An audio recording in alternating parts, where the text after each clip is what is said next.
Assalamualaikum warahmatullahi wabarakatuh. Ini saya akan menjelaskan tentang penggunaan software Publish or Perish.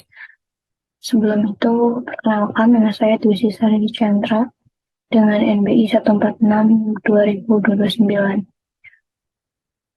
Jadi software Publish or Perish merupakan software pendukung yang dapat membantu mahasiswa dalam merancang literatur review atau kajian literatur dalam penyusunan skripsi, tesis, ataupun disertasi. Jadi, Publisher Paris itu akan memberikan referensi jurnal ataupun artikel ilmiah terkait dengan topik yang kita angkat. Topik dalam tesis, ataupun skripsi, ataupun disertasi. Jadi, sebelum itu, apabila kalian belum memiliki software tersebut, maka kita pergi ke webnya Harzing Publish or Perish. Kemudian kita pilih yang paling atas. Nah, jadi nanti bentukannya akan seperti ini. Tampilannya akan seperti ini. Kemudian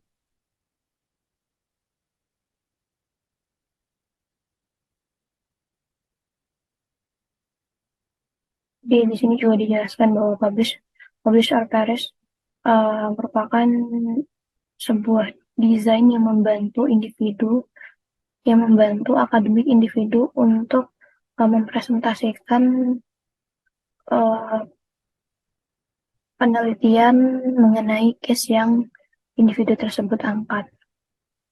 Jadi untuk memiliki literatur review yang sesuai dengan topik yang orang tersebut angkat. Jadi di sini kita pilih. Jadi Publish or Perish itu ada yang kalau kita menggunakan Microsoft maka kita langsung install ini, download dan instalasi. Kemudian ada macOS juga ada, Linux juga ada. Karena saya sudah melakukan download dan instalasi dan saya juga sudah memiliki aplikasi dan softwarenya, maka kita langsung buka saja. Nah, jadi tampilannya tuh seperti ini. Jadi Publish or Perish yang saya miliki itu sudah versi yang baru, yaitu versi 8. Jadi di sini tampilan awalnya itu seperti ini. Dan di sini juga diberikan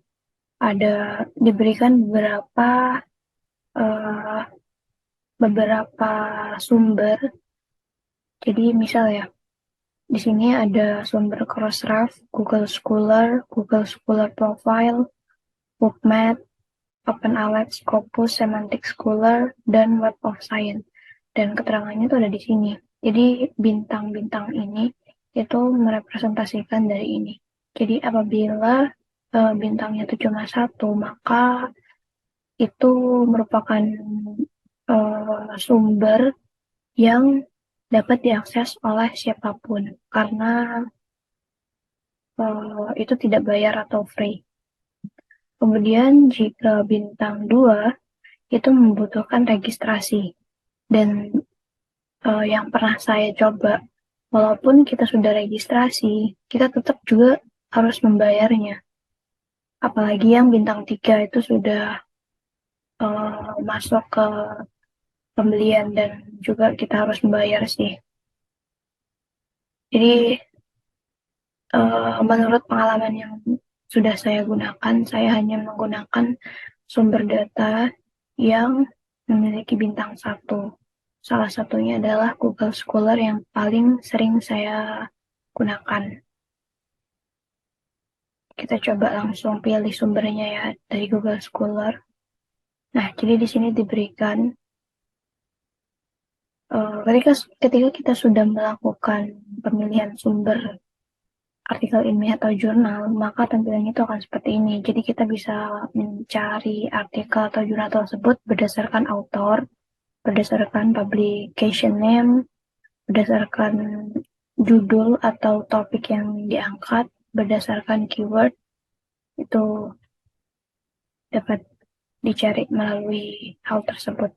Kemudian kita juga bisa memfilter tahunnya. Kita ingin menampilkan artikel ilmiah atau jurnal itu dari tahun berapa sampai tahun berapa. Ataupun kita juga nggak usah memfilter tahunnya juga nggak apa-apa. Apabila kita ingin mengetahui topik kita itu uh, di citasi atau jurnalnya itu mulai ada dari tahun berapa sampai tahun berapa. Itu kita tidak usah milih, tidak usah memfilter tahunnya. Kemudian kita bisa menyaring maksimum jumlah maksimum dari uh, hasil yang akan kita cari. Di sini kita pakai defaultnya aja itu 200. Kita coba mencari berdasarkan misal saya tidak mencoba mencari menggunakan author karena case-nya di sini tuh saya ingin mencari literatur tapi saya nggak tahu nama autornya itu siapa. Jadi biasanya saya menggunakan antara title word atau nggak keyword. Tapi paling mudahnya kita mencoba cari berdasarkan keyword. Kita coba cari.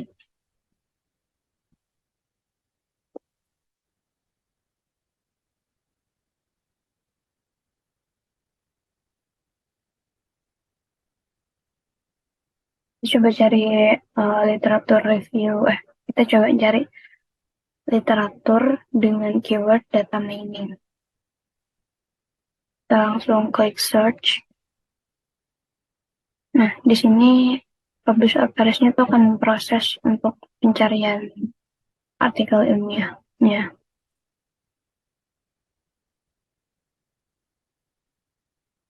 Nah, jadi berdasarkan keyword yang telah saya masukkan dengan jumlah maksimum yaitu 200, di sini kita bisa memilih 10, 20, bahkan sampai 1000 paling besarnya. Di sini saya menggunakan default itu 200. Jadi eh, ketika saya memilih jumlah maksimumnya itu 200, maka di sini bisa dilihat bahwa tahun paling kita coba filter. Nah, kita coba urut dari yang paling dari tahun paling paling lama terlebih dahulu. Jadi publikasi awal itu dimulai dari tahun 1985 dan yang terbaru itu ada di tahun 2022. Nah, di sini kita bisa melihat selain itu ini tahun 1985 ini masuk karena filter tahun di sini tuh nggak saya gunakan. Atau kalaupun digunakan, misal saya ingin menampilkan jurnal atau artikel ilmiah dari tahun 2017 atau dari 2018 saja sampai 2023.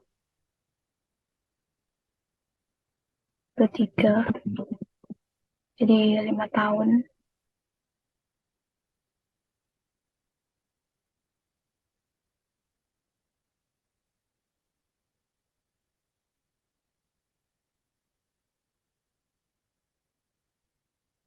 Nah, biasanya seperti ini.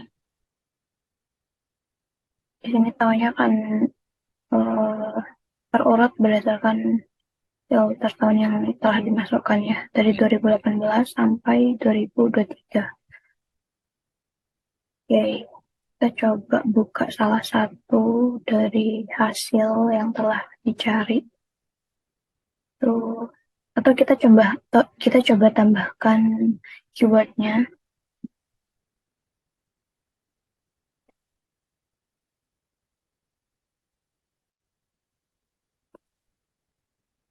Kita tambah bukan keyword KKN algoritma KKN KNN, mohon maaf. Jadi sini seperti itu. Jadi kita coba buka salah satunya.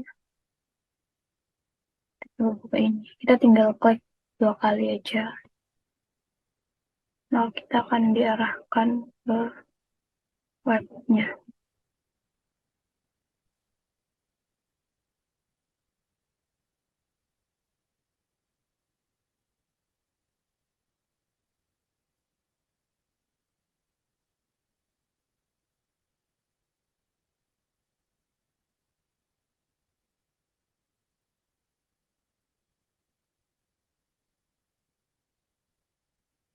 Nah, jadi hasilnya itu seperti ini.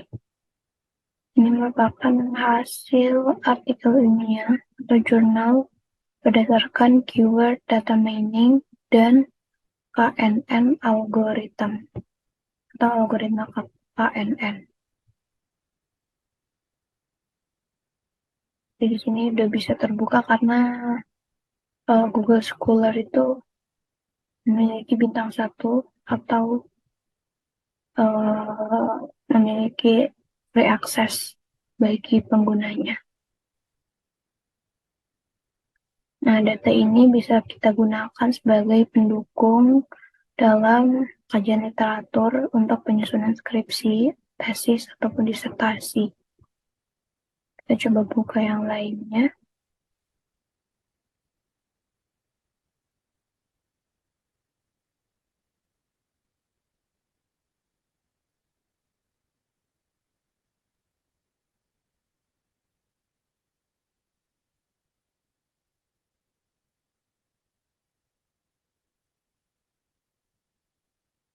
Ini mungkin salah satu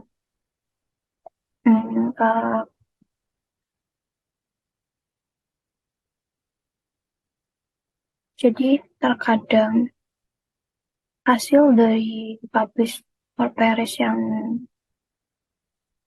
referensi yang dihasilkan sama publish or perish ini ketika dibuka itu dia mengarahnya ke website yang diharuskan untuk membayar. Jadi biasanya saya itu mengcopy judulnya, kemudian saya coba di website untuk cheating journal, dan hasilnya itu bisa jadi ada, bisa jadi tidak. Jadi biasanya kalau yang di IE,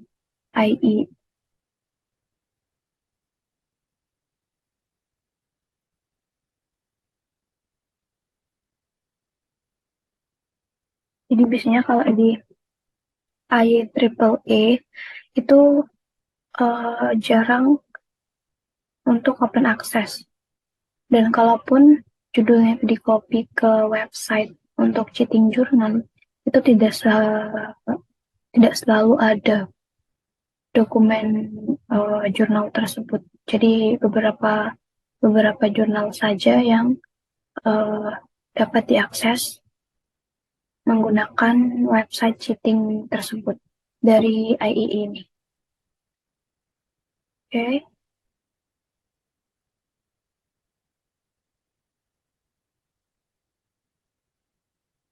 kemudian misal kita tidak melakukan filter tahun, kita ingin melihat publikasi tahunnya.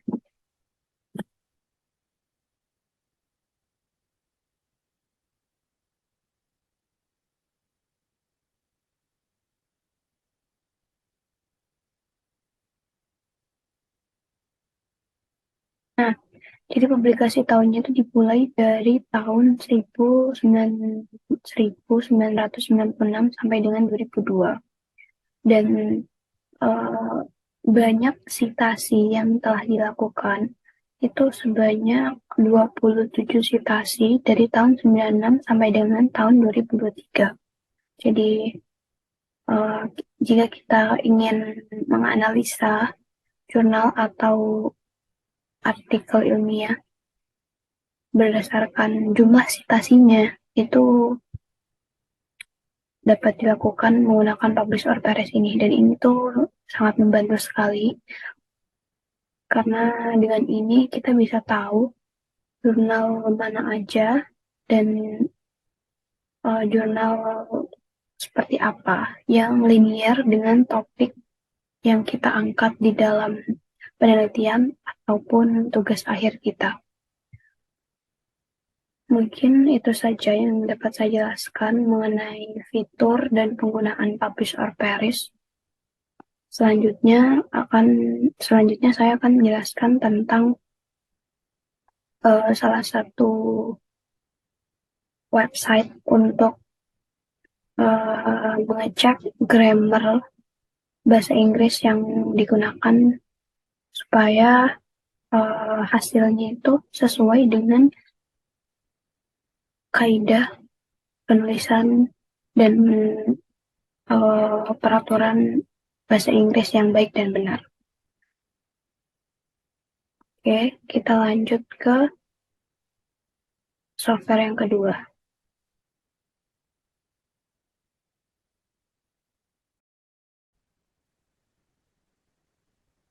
Oke, selanjutnya saya menjelaskan salah satu website pendukung yang dapat membantu kita dalam penyusunan skripsi, tesis, ataupun disertasi. Nah, website ini tuh berhubungan dengan AI. Jadi, sebut saja nama websitenya itu yaitu Paperpol. Paperpol.com yang dapat diakses di Google. Jadi, Paperpol itu merupakan pemeriksa tata bahasa,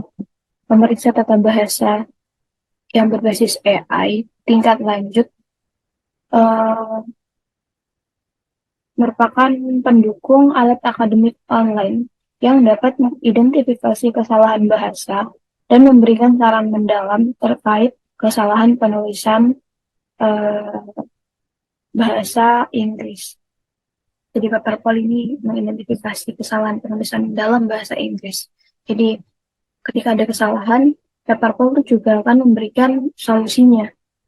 Jadi bukan hanya mendeteksi kesalahannya itu letaknya di mana, jadi juga diikuti dengan solusinya.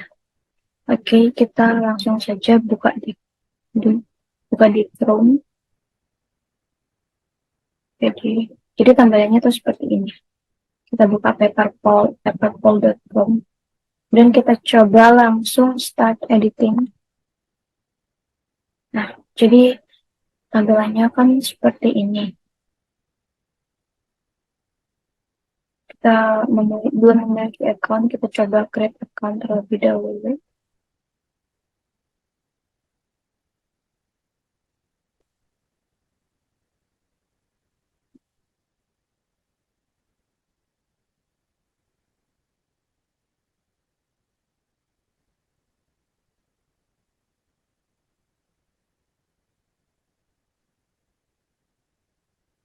Oke. Eh, jadi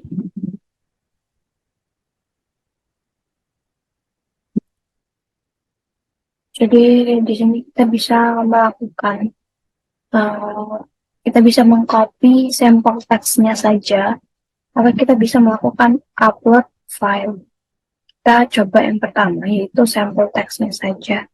Coba kita ambil dari jurnal, karena saya belum memiliki dokumen yang saya buat sendiri, maka saya mencoba untuk mengambil dari referensi lain. Misalnya kita ambil bagian abstraknya saja, kita coba copy.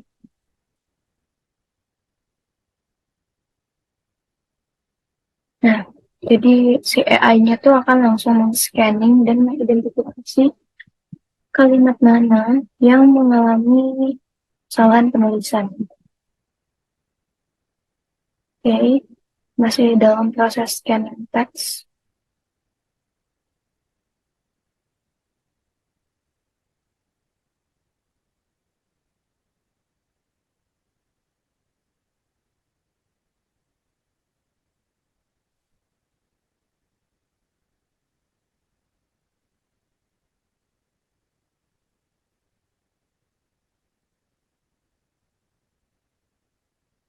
Mungkin ini akan membutuhkan waktu beberapa menit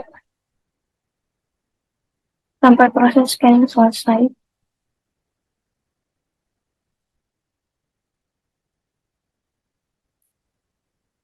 Oke, sudah 50%.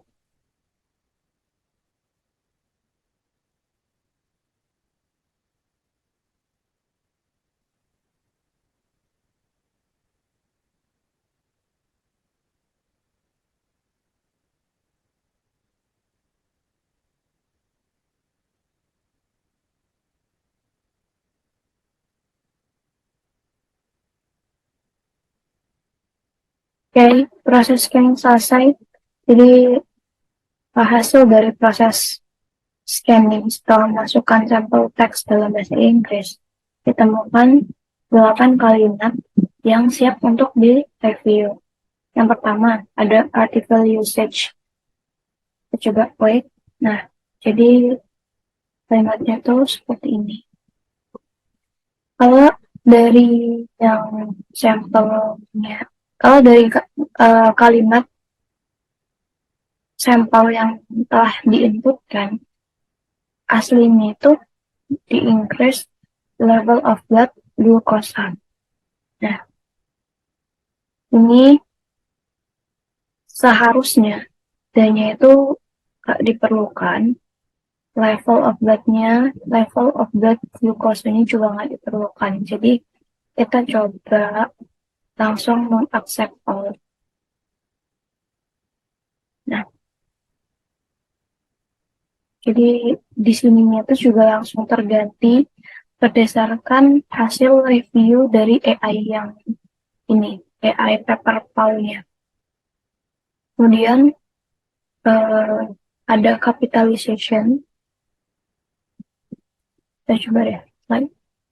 Aslinya itu physical and chemical test. Nah, yang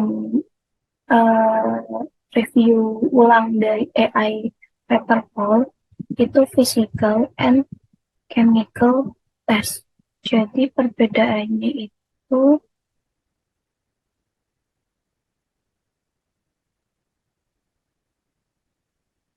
jadi perbedaannya itu hanya di huruf depannya saja ya. Mungkin ini pengaruhnya karena dia tuh tidak satu garis, jadi mungkin ini dianggap sebagai kalimat awal. Jadi harus huruf awalnya itu harus besar.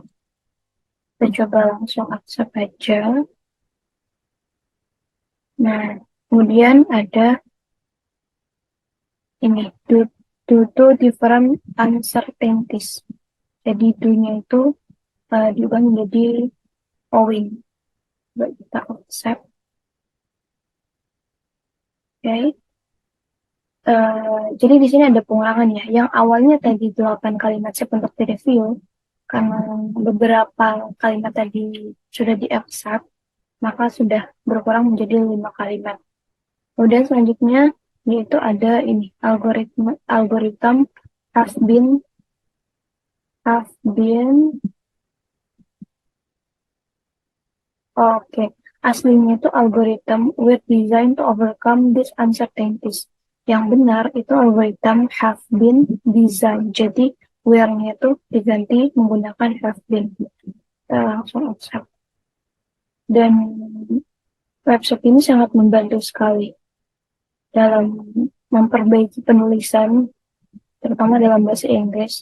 Yang apalagi ketika kita melakukan translate dari bahasa Indonesia ke bahasa Inggris, itu pasti banyak kesalahan kata atau kesalahan grammarly-nya itu kurang tepat, maka bisa diidentifikasi menggunakan paper poll ini. Nah, sepertinya di sini. D-nya itu harusnya dicoret, kita coba langsung accept. Nah, ini KNN and Anfish algorithm. Nah, jadi kalau dalam bahasa Indonesia itu pemborosan kata, jadi algoritmnya itu cukup satu ternyata, KNN Anfish algorithm. Tapi menggunakan S. di ujungnya, di akhir katanya. Kita langsung accept. Nah, di sini langsung terganti juga. Kita coba langsung accept. Ini coba langsung accept. Jadi kalau udah selesai, looking good so far. Jadi hasilnya tuh seperti ini. Setelah dilakukan identifikasi perbaikan kalimat. Kemudian kita clear.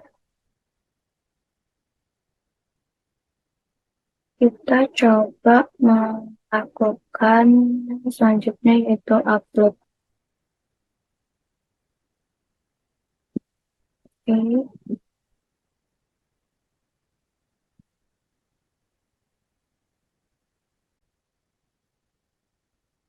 Jadi selanjutnya kita mencoba fitur untuk mengupload filenya. Dan ini berupa Word.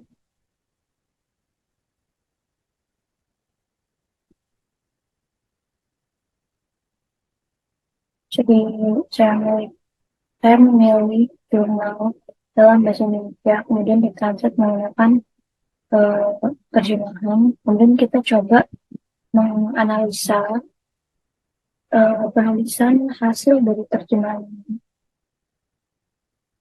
dari Indonesia ke bahasa Inggris tersebut untuk diidentifikasi kesalahan kalimatnya menggunakan paperclip.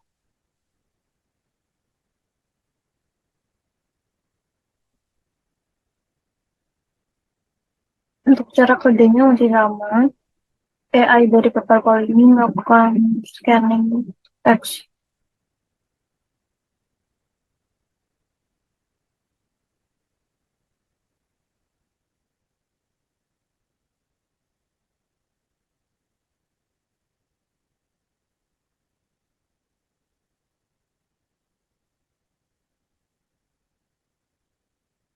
Nah, kemudian ini hasilnya dari apa namanya, dari jurnal yang telah diupload itu terdapat 66 kalimat yang siap untuk direview. Kita coba. Nah, jadi meskipun belum jadi jurnal ilmiah, belum tentu hmm, kalimat dan bahasanya yang digunakan itu tepat. Kita coba langsung accept, dia akan langsung berubah juga, walaupun kita uploadnya berupa file dokumen ya. Kita coba langsung accept aja langsung, karena ini banyak sekali, terdapat 60 lebih kalimat yang harus diperbaiki.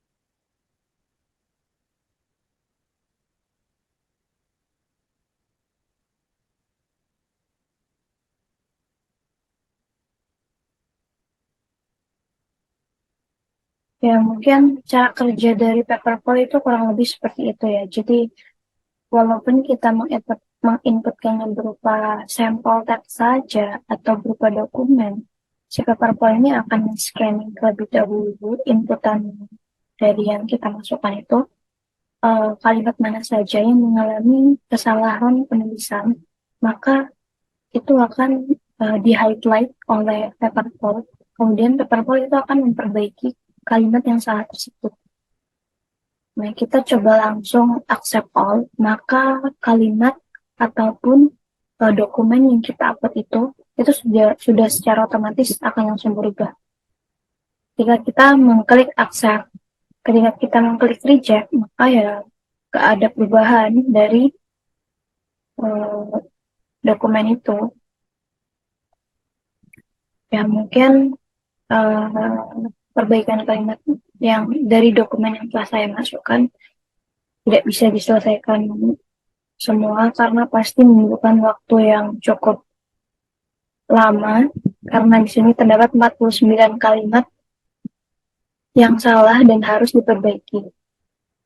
Mungkin secara general penjelasan dari saya seperti itu, kurang dan lebihnya mohon maaf. Kalau aku mengenai hati, dia bisa menjelaskan tentang bisa menjelaskan tentang public comparison. Jadi, misal kita di public comparison itu mau mengambil dari uh, referensi Scopus. Referensi Scopus, misalnya kita yang akan saya beri atau keyword yang saya berikan itu uh, tentang ini. Dan juga misal kita menggunakan keilmuan, contohnya kalau kita filter dari 2018, saya filter dari 2018, kemudian ini akan menampilkan maksimalnya 200 referensi.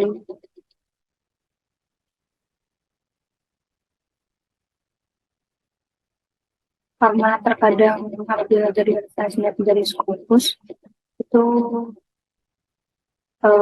ada jurnal atau referensi yang tidak bisa terbuka langsung. Jadi kita harus menggunakan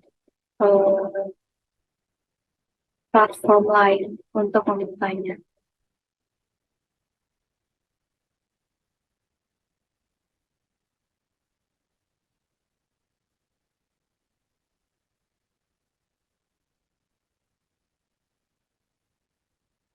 Nah, jadi hasilnya seperti ini.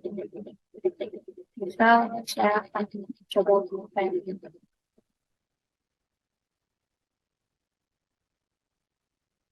Karena kalau di saya tuh ketika diklik langsung tuh hasilnya seperti ini, maka terkadang saya ketika ingin membuka ini tuh uh, tidak dengan cara double click tapi melihat DOI-nya.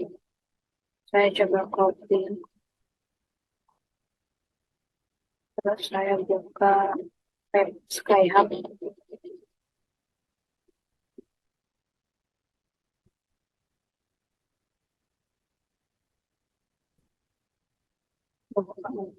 Nah, ini tidak bisa terbuka karena kita bisa lihat bisa jadi itu ini Skyhub pun belum bisa nembus jurnal ini karena dia kan dari IEE. Terkadang memang dari IEE itu yang saya temukan itu beberapa tidak bisa dibuka walaupun menggunakan Skyhub. So, kita coba menggunakan yang lainnya. Kita coba yang paling atas.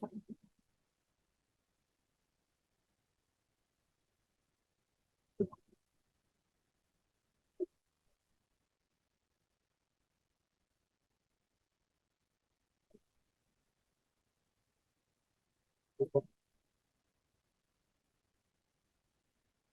masih belum bisa. Kita coba yang tahun 2020. Kita coba ini.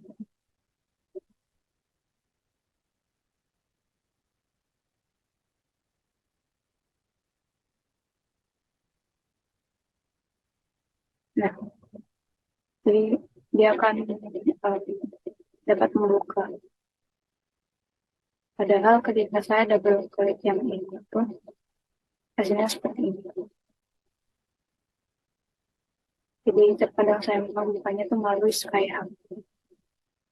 Jadi terus itu saya bisa mendownload jurnal ini, saya bisa melihat identitas atau data-data atau uh, identitas dari jurnal itu dengan lengkap itu dari sini juga. Ya, jadi penggunaan Skyhub itu kadang saya gunakan untuk itu.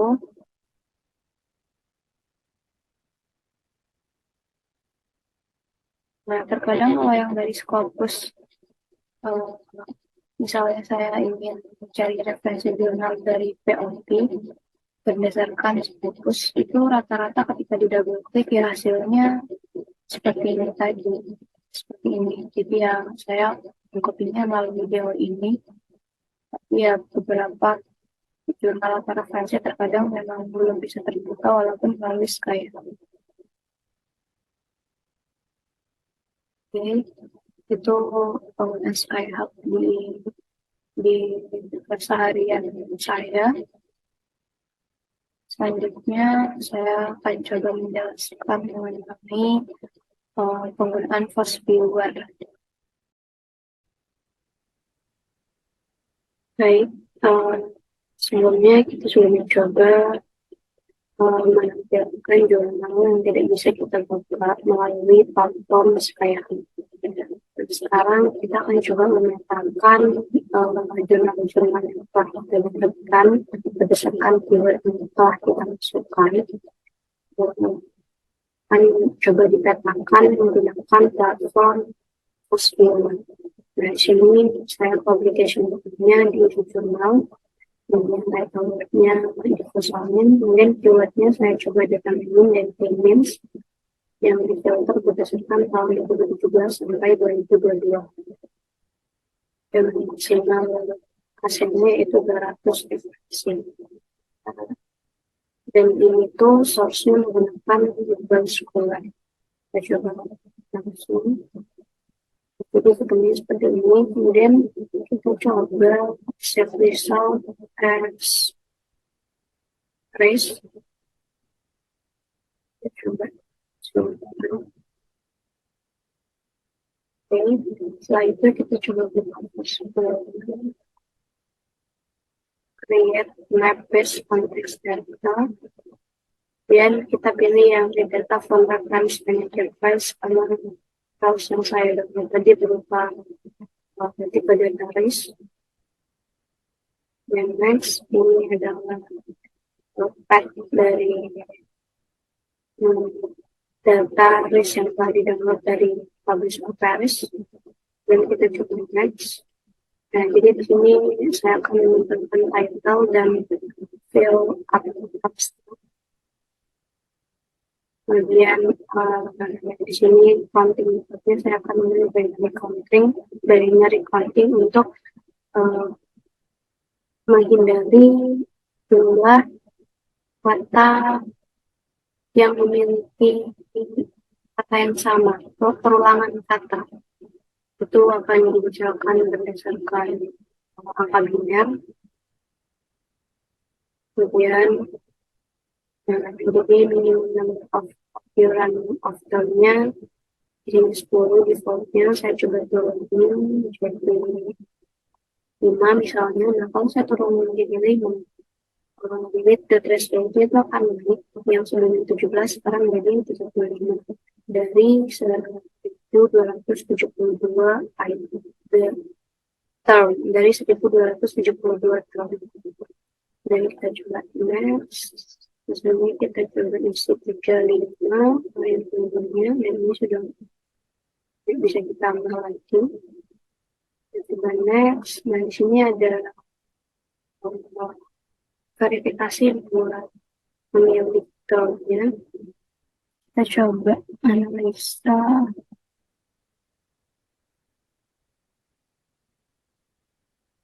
Nah, province ini kita misalnya tidak akan menggunakan karena tidak begitu diperlukan dalam analisa studi. Menurut saya tidak perlu data lalu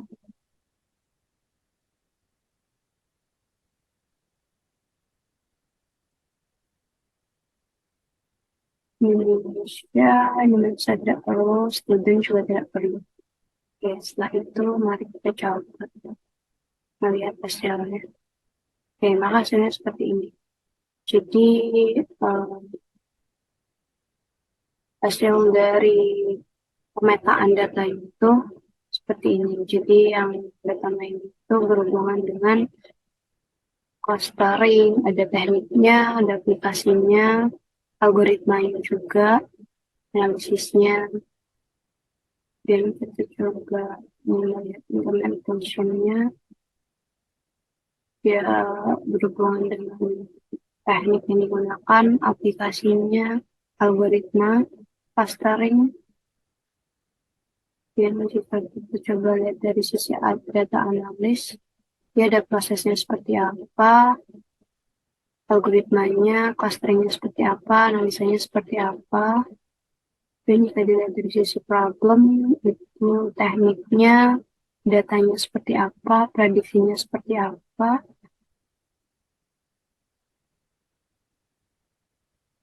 Ya, mungkin ini hasil pemetaan dari data yang saya coba mengenai data mining dan metode K-mean. Mungkin selanjutnya akan dibahas mengenai Adobe Firefly. Kurang dan lebihnya mengenai penjelasan Fastwinwer, Publish or Perish, Skyhub, dan Papercall. Mohon maaf. Sekian yang saya ketahui. Mohon maaf. Assalamualaikum warahmatullahi wabarakatuh.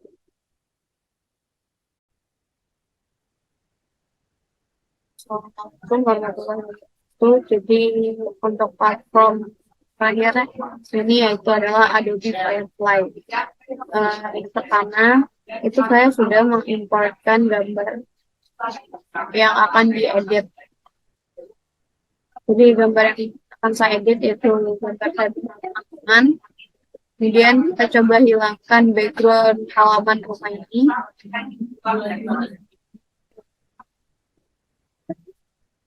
Kita coba. Kemudian kita coba subtract supaya tidak terhapus oleh background.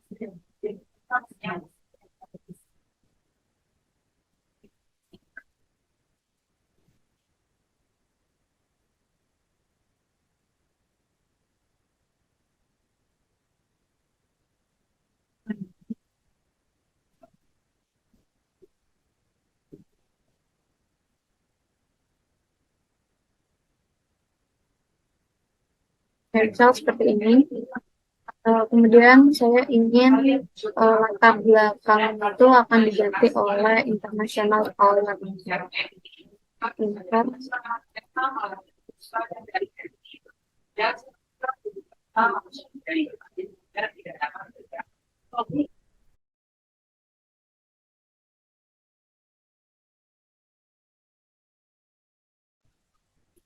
Jadi AI di dunia itu masih mencari berdasarkan kata kunci uh, yang telah saya masukkan tadi. Nah, jadi hasilnya itu seperti ini. Kita bisa memilih ada beberapa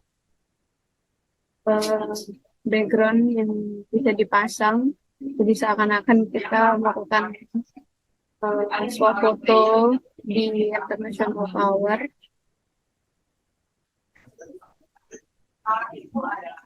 Kita coba mencari yang paling bagus dan cocok.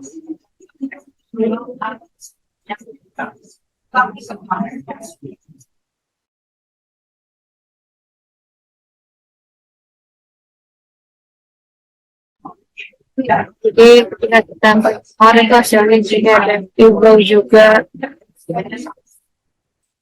Jadi ini termasuk bagus ya hasilnya.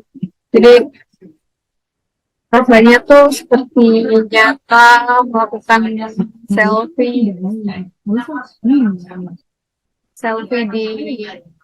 di International Tower.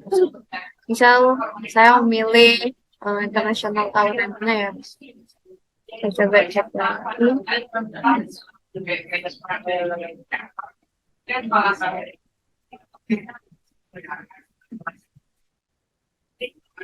Menurut saya cocok sih. Coba kita download.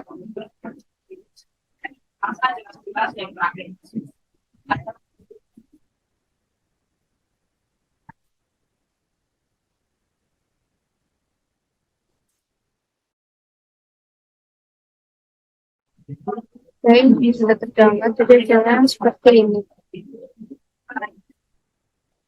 Cukup bagus ya.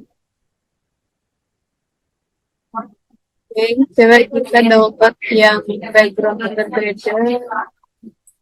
Saya pilih yang ini. Atau saya coba yang ini deh. Download.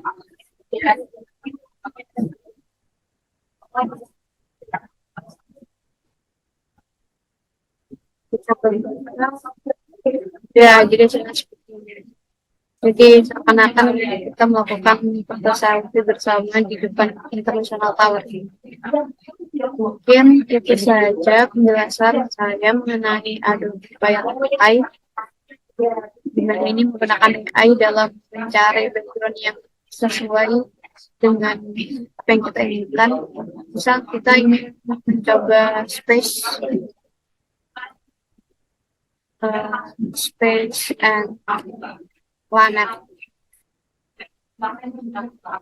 Kita coba mencari background di luar angkasa.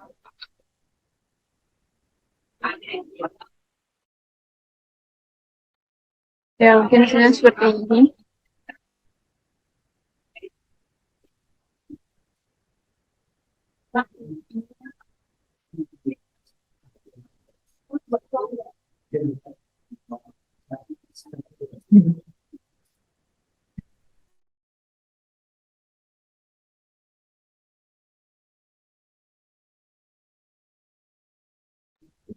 Ya, jadi saya seperti ini.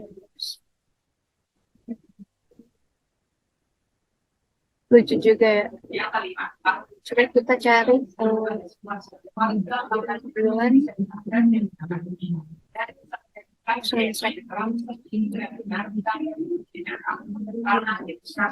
Kita coba kasih latar belakang berupa sunset. Tadi kita sudah mencoba latar belakang tentang International Tower, Space and Planet, dan yang terakhir kita coba sunset. Nah, ini juga terlihat seperti realnya ya. Coba more.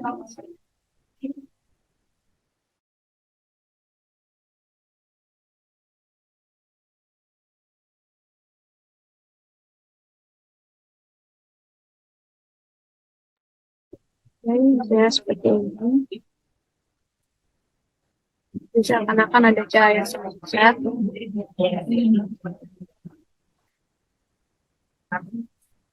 Saya ini paling terlihat nyata sih. Coba kita dapat.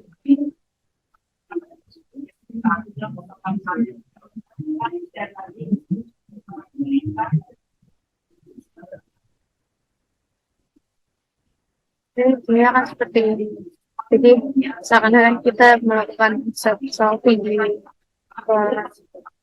belakang rumah yang punya pemandangan sunset. Mungkin itu saja penjelasan saya mengenai Adobe Firefly. Dan lebihnya maaf. Assalamualaikum warahmatullahi wabarakatuh.